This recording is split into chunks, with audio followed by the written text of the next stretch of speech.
Welcome to the program. Topic A today, what now with the Alaskan Way Viaduct? There wasn't much money slated for it in the recent gas tax measure. Given that got defeated at the polls, there's even less. So what's next? The viaduct and other transportation woes get most of our attention on today's program. Joining us will be the Chief of Staff of Seattle's Department of Transportation, Patrice Gillespie-Smith, and later with a view from the outside, lead transportation writers for the Seattle Times and the Seattle PI join us. All that ahead right after our news, which we turn to now. Greg Nichols stepped up to the bully pulpit this week. In a major press conference on Tuesday, he said state government absolutely, positively has to come up with some funds to help replace the Alaskan Way Viaduct. The roadway is simply too vulnerable to an earthquake to ignore any longer. We have footage showing the mayor speaking to reporters, but his real audience was unmistakably clear: state lawmakers. The Alaskan Way Viaduct, also known as State Route 99, and the Alaskan Way seawall make up a critical part of our state's roadways and a critical responsibility for the state legislature as they protect our physical assets. It's vulnerable. That threat has been documented many times. The viaduct moved during the Nisqually quake, and recent tests showed that it moved again. The question is, what will move next, the viaduct or the state legislature? What will move next in these tight budget times? Good question. My vote, probably the viaduct. At the press briefing, the mayor gave updated estimates for just how much this mammoth roadway project will cost. The initial price tag this summer was over $11 billion. Now it's under $5 billion. Interesting how the numbers came down so dramatically after last month's gas tax defeat. Here's the city's transportation head, Grace Kruniken, explaining what part of the project got the axe after the election results were in. We hope to reuse the Battery Street tunnel rather than replace it with other tunnels. That option alone is in the billions of dollars of savings that we think we can achieve. We are not going to pursue the Spokane Street connection, and that's in the hundreds of millions of dollars if we choose as a group not to do that. And then we are re-looking at how to provide access in the Midtown area to actually improve the access in the central city. And by looking at some of these options, we think that we've also saved in the range of about $1 billion.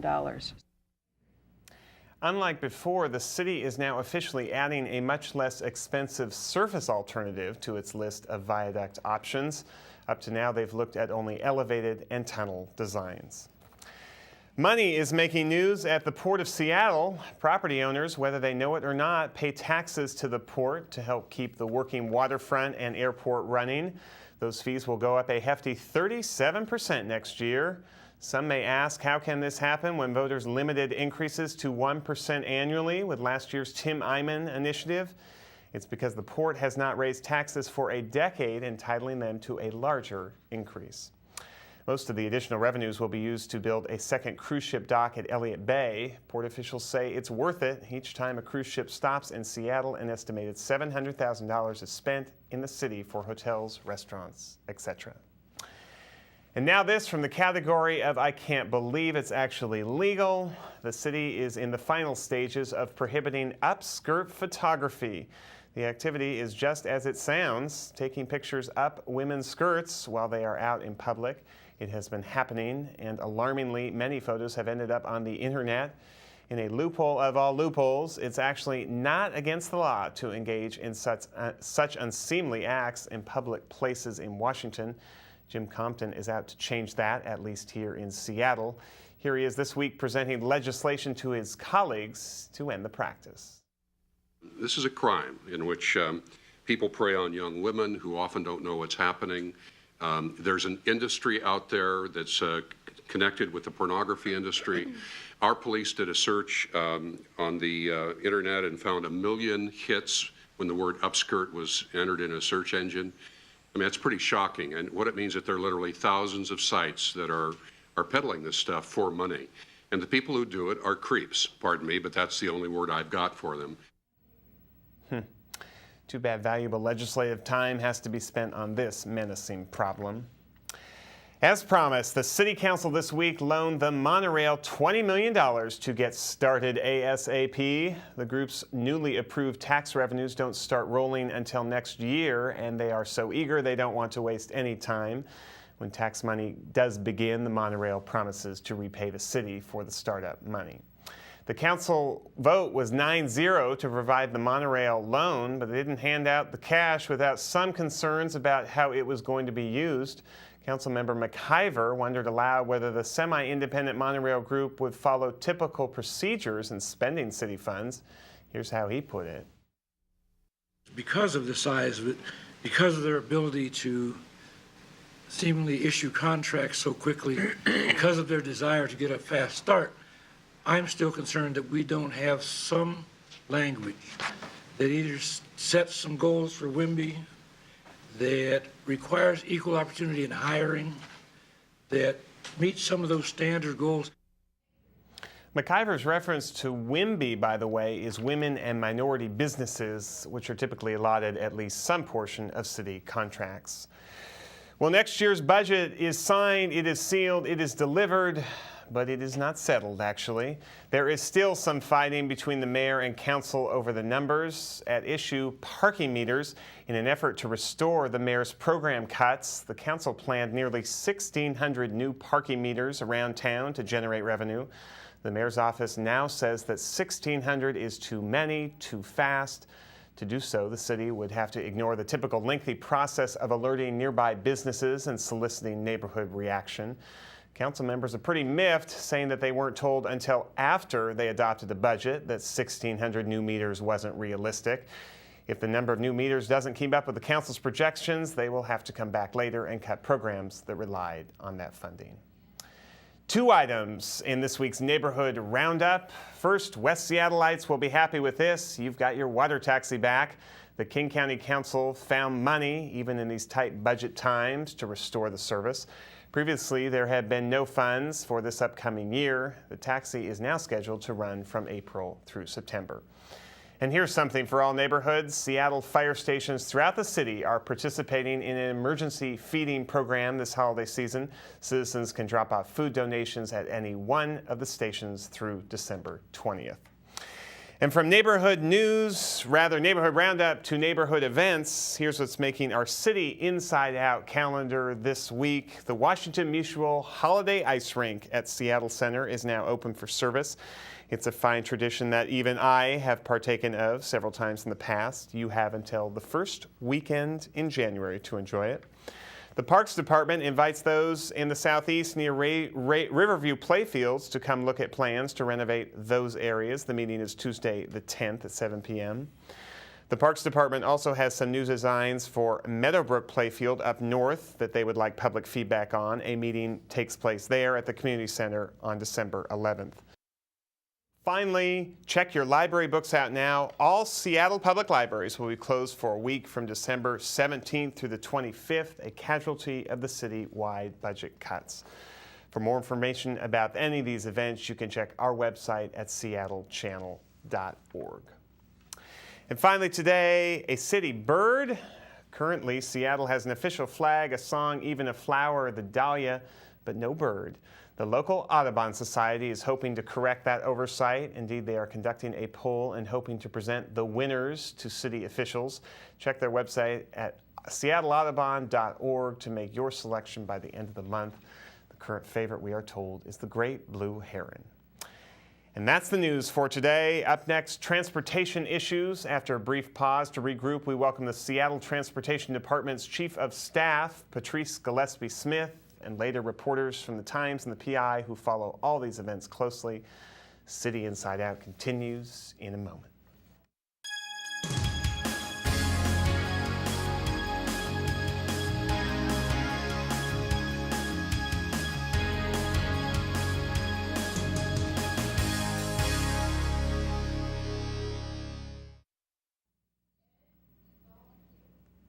Patrice Gillespie-Smith now joins us. She is the Chief of Staff of the Seattle Department of Transportation and is, as such, is right in the center of action when it comes to the viaduct and other transportation issues. Welcome to this program.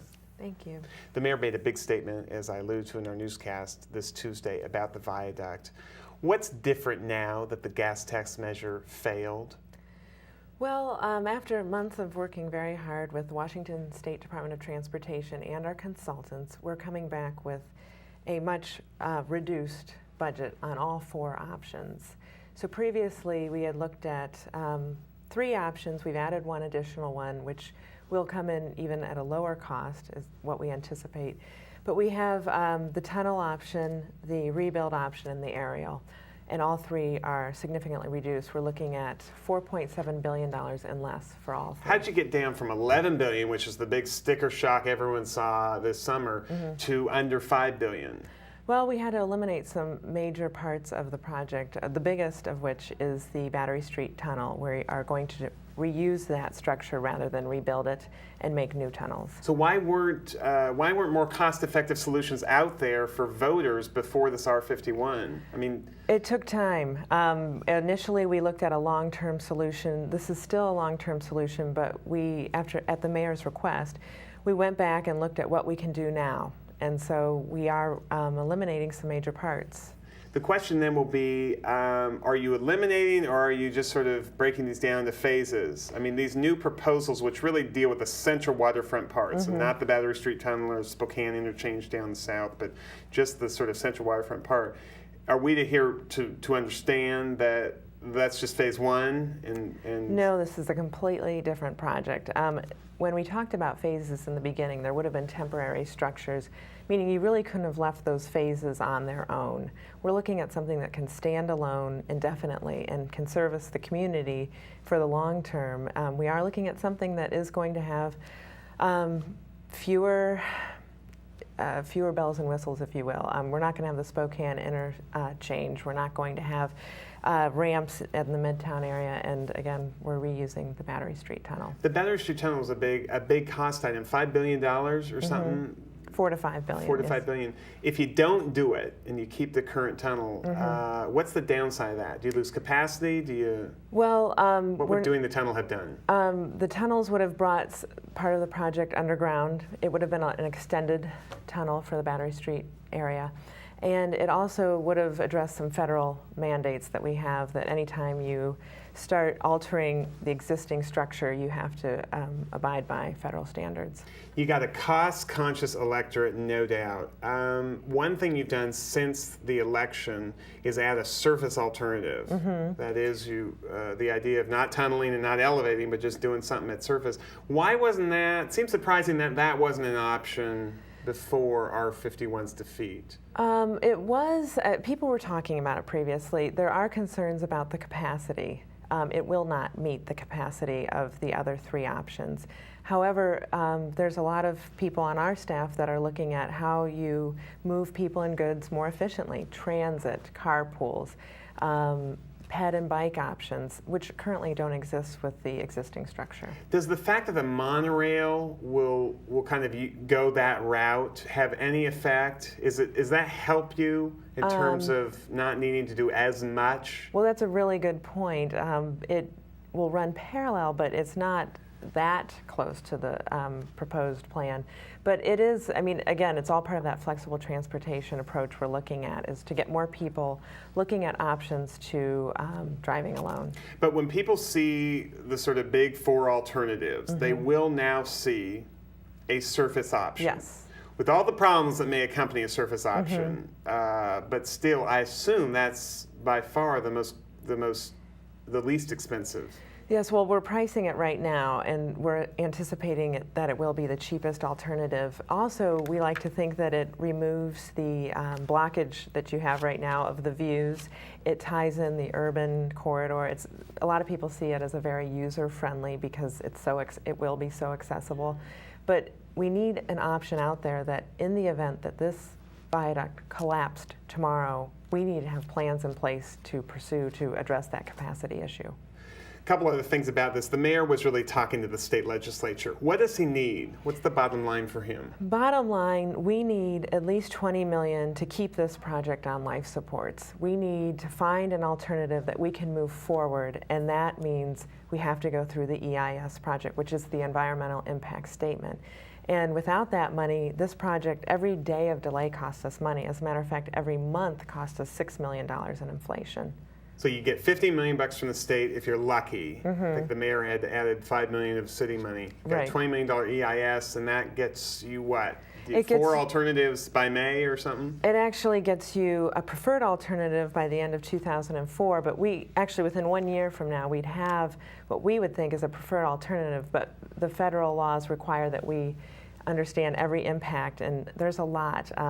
With construction, we have to make sure disruption is kept to a minimum, and we have to make sure we maintain capacity, or at least maintain traffic flow during construction. I assume that money for an EIS would have come if R51 had passed. Yes, it And would have been this there. is an R51 defeat plead to the state legislature. I think the mayor has been working with the legislature all along, and this is something he is saying, look, we've brought this price way down. We are trying to respect what we're hearing from the electorate, and we'd like some help from the Do legislature. you worry that the electorate will get a little bit cynical?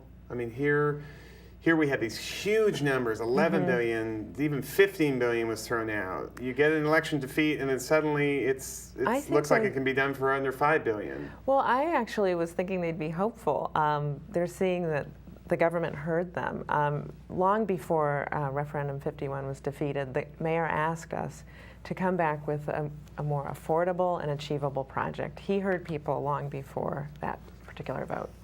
On to parking meters. This has become a source of debate among council members in the mayor's office since the budget was enacted. The question is, why can't you add 1,600 parking meters, which the council wants to do to increase revenue? What's the big holdup about just putting those in, next year? Well, first I want to say that came out of the parking management study that Seattle Department of Transportation issued. So that was one of many recommendations as far as looking at parking activity.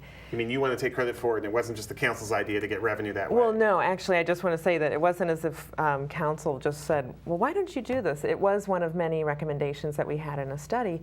And the reason 1,600 is very difficult at this time is because there are processes in place that we must follow, and currently that requires a petition. So every time we look at a block, for instance, you'd have to get approval from 60% of the landowners and or tenants before you can even install those. You literally have to take a vote. Yes, you'd have to have somebody have a petition process.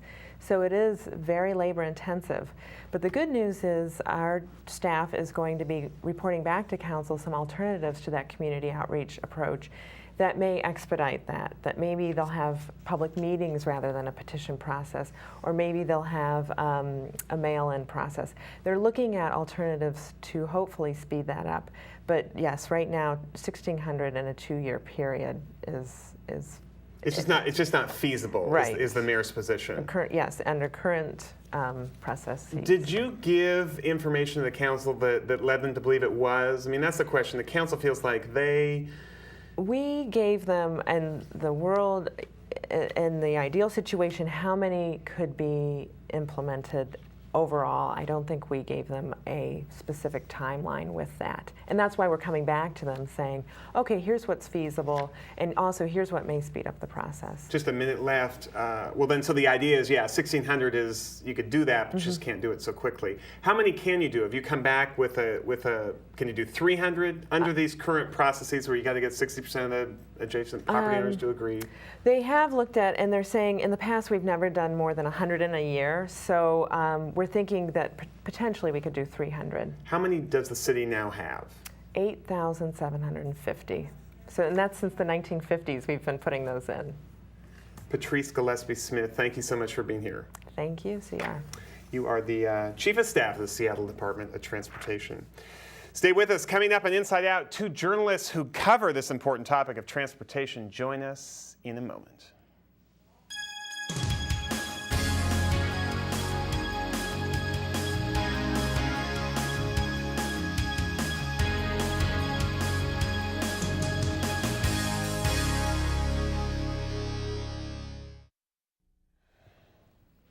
We now welcome two reporters who cover regional transportation issues. Carrie Murakami is with the Seattle PI and Mike Lindblom is with the Seattle Times. Welcome to you both.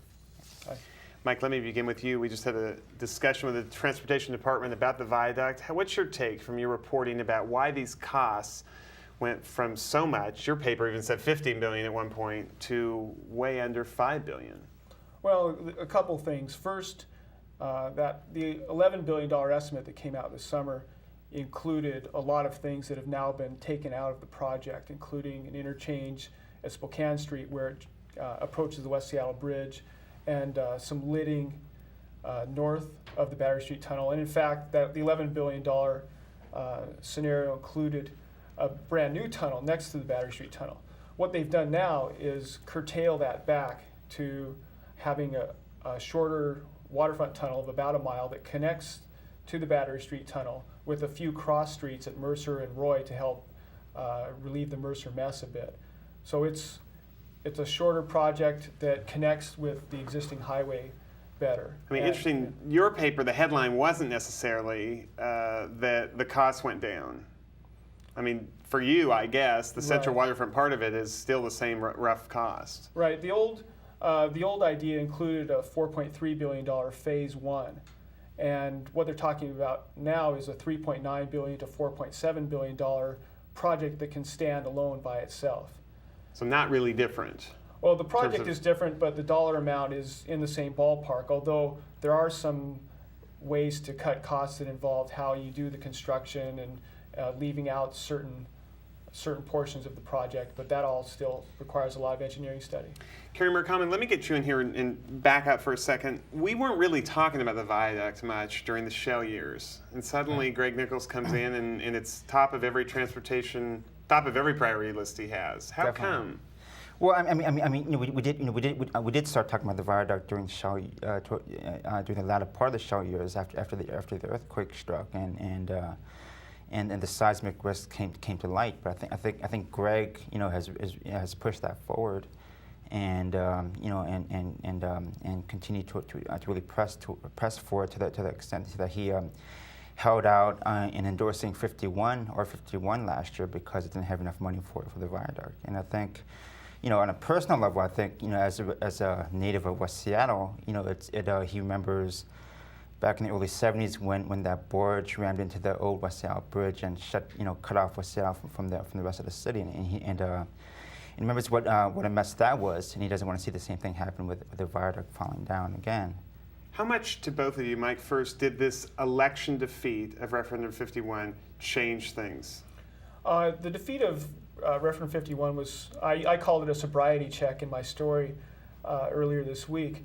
It forces the politicians to pay more attention to some of the cheaper alternatives, to find ways to cut costs. It brought this idea of a surface boulevard into play. You have that could save several $100 million. The surface boulevard idea is significant for at least three reasons. One is that it could be less expensive. The second is that if an earthquake takes down the existing viaduct before a tunnel is ready, or if there's no funding available, then you have to go surface at least for a while. And the third reason is that the passage of the monorail gives you some transportation capacity in the same area and makes Surface Boulevard more plausible. Is the monorail passage significantly affecting their planning, as far as you can tell? They had planned for that already. So I don't know how significant, how big of a difference that makes. I guess I'm surprised they didn't have a surface alternative as one of the clear, options before the defeat. Yeah. Well, one reason is that we don't really know how much that's going to cost. It's going to. They're planning on having lights along this boulevard, so that's going to slow down the traffic, versus, just driving on the viaduct. And that's going to mean less capacity, moving fewer trucks and cars, so there's going to be trade-offs for that. I'm just surprised. It seems like just intuitively it's a cheaper option. Well, there were deliberations earlier about a surface highway or surface freeway of 8 to 10 lanes, and because of the sheer size of that, there wasn't a lot of enthusiasm for it. So this other surface boulevard concept is slower and and narrower than what was informally talked about earlier.